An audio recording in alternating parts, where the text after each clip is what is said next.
This is ABC 7 News at 5 on your side.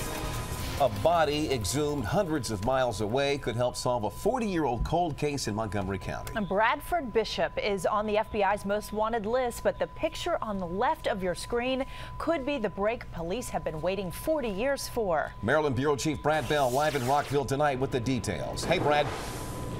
Hey there. Well, it is all about that picture. Perhaps disturbing to see, but a photograph of the face of a man who died in 1981 in Alabama. It has recently surfaced, and it is absolutely raising hopes that perhaps this 3-decade-old mystery may now be solved.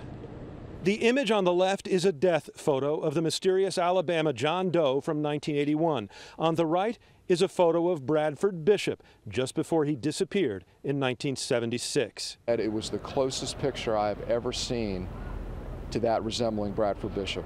Montgomery County Sheriff Darren Popkin has been working the Bishop case his entire career. In March of '76, Bishop was denied a promotion in the State Department's Foreign Service. According to police, he went to his home in Bethesda and one by one murdered his mother, his wife, and his 3 sons. He allegedly drove their bodies to North Carolina, set them on fire, and vanished. You know, this is something that I've had a lot of highs and lows on over the years. Earlier this year, Popkin convinced the FBI to add Bishop to its most wanted list. They created this lifelike bust. Then came the big break. A national unsolved crimes show featured the Bishop case, and in tiny Scottsboro, Alabama, a funeral home worker remembered something he'd seen in the local paper a year earlier about a long unidentified body. And it looked too much like him not to do something about it. He set in motion a series of events which led today to the exhumation of John Doe, a man struck and killed as he walked along a highway in 1981 and buried in an Alabama cemetery.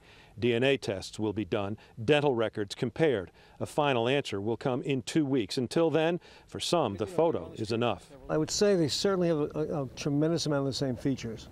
Jack Shore was the oldest Bishop child tennis coach up until the end. Well, my emotion about the whole crime is it's one of the heinous things I've ever come across in my life. It would be pretty ironic, though, that he died with not a penny in his pocket, because it appeared, at least, that he was living on the streets at that time.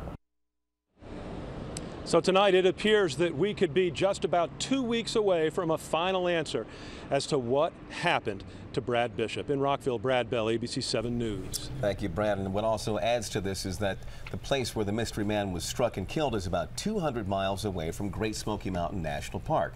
That was the last place that Bradford Bishop was seen years ago. ALISON.